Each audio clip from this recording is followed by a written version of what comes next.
Hi అండి, welcome back to our channel అండి. ఇవాళ మనం మటన్ కర్రీ ప్రిపేర్ చేసుకున్నాం. చాలా బాగుంటుంది. ఇడ్లీ, దోశ, రైసు, చపాతి, ఇంకా అన్నము, సంగటి దేంట్లో కన్నా చాలా బాగుంటుంది. తప్పకుండా ట్రై చేయండి. ఇప్పుడు దీని ప్రాసెస్ చూద్దాము. మనకి మటన్ అంటే నాన్ వెజ్ అంటేనే కొంచెం ఇలా ప్రెషర్ కుక్కర్లో అయితే చాలా ఫాస్ట్గా అయిపోతుంది. మటన్ కాబట్టి కొంచెం లేట్ అవుతుంది కదా. ఇలా ఒకేసారి ప్రెషర్ కుక్కర్లో చేసేసుకుందాము. ఒక ప్రెషర్ కుక్కర్ తీసేసుకొని ఆయిల్ అలాగే ఆవాలు వేసుకొని ఆవాలు కూడా ఫ్రై అయిపోయాక ఆల్రెడీ నీట్గా ఇలాగా మటన్ని కడిగేసి పెట్టుకున్నాము. మనం నీట్గా ఇప్పుడు కడిగి పెట్టుకున్న ఆ మటన్ని కూడా కుక్కర్లో వేసేసుకోవాలి. ముందుగా కొత్త వాళ్ళు మన ఛానల్ ఎవరైనా చూసినట్లయితే సబ్స్క్రైబ్ చేసుకుని నాకు సపోర్ట్ చేయండి ప్లీజ్ అండి.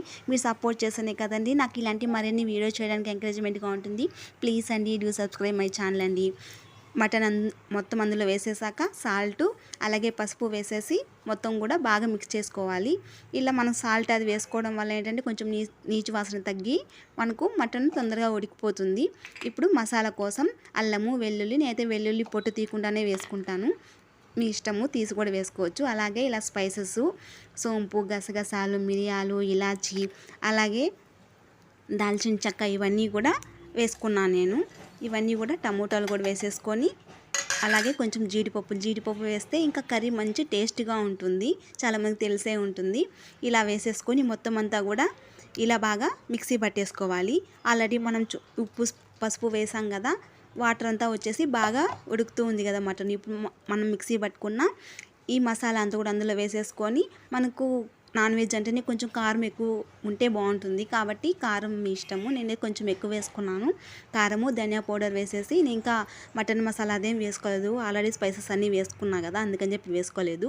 ఇలా కాసేపు ఉడికిచ్చేసుకోవాలి. నేను ఆ క్వాంటిటీ ఆ కుక్కర్లో సరిపోలేదు, మళ్ళీ ఉడికేసరికి పొంగిపోతుందని వేరే కుక్కర్లోకి ఇలా మార్చేసుకున్నాను. దాదాపు 6 to 7 విజిల్స్కి మనకు మటన్ అనేది పర్ఫెక్ట్గా కుక్ అయిపోతుంది.